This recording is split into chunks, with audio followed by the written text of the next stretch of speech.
बरेच जण balanced diet तर घेतात, पण जेवल्यानंतर या चुका करतात, त्याच्यामुळे आरोग्यात होतात बिघाडला. चूक पहिली, जेवणानंतर लगेच पाणी पिणे. आपल्या शरीरात अन्नाचे पचन करण्यासाठी जठराग्नी काम करत असते. जेवणानंतर लगेच जास्त पाणी पिल्यामुळे हा अग्नी मंदावतो. यामुळे अन्नाचे पचन नीट होत नाही, गॅसेस होतात आणि पित्त देखील वाढतं. जेवणानंतर किमान 45 मिनिटांनी पाणी पिया. जरी सकस आहार बॅलन्स डाएट घेत असलास तरी तो उशिरा रात्री 10-11 वाजता घेतल्यास शरीर ते अन्न पचवण्याऐवजी फॅट्स म्हणून साठवून ठेवतं.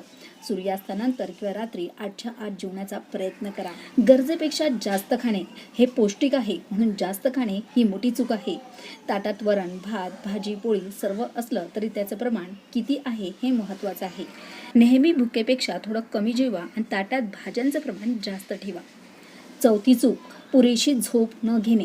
तुम्ही कितीही चांगला आहार घेतला तरी जर तुमची झोप पूर्ण होत नसेल तर शरीरात कॉर्टिसोल वाढतं.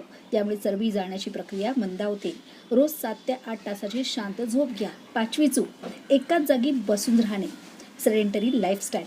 बॅलन्स डाएट घेतला म्हणजे आपल्याला व्यायाम करायची गरज नाही हा मोठा गैरसमज आहे. खाल्लेल्या अन्नातील कॅलरीज जाळण्यासाठी शरीराला हालचालीची गरज आहे.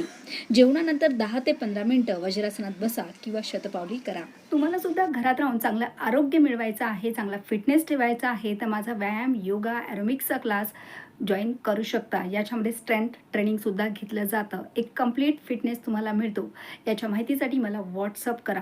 लवकर फॅट लॉस हवा असेल तर आपल्या बॅचेससुद्धा चालतात. 3 महिन्याच्या, 5 महिन्याच्या एकदम नैसर्गिक पद्धतीने म्हणजे योग्य व्यायाम आणि योग्य आहार करून इथे स्त्रिया आपल्या फॅट लॉस करतात आणि आपलं गोल अचीव करतात. याच्या माहितीसाठी मला व्हॉट्सअप करू शकता.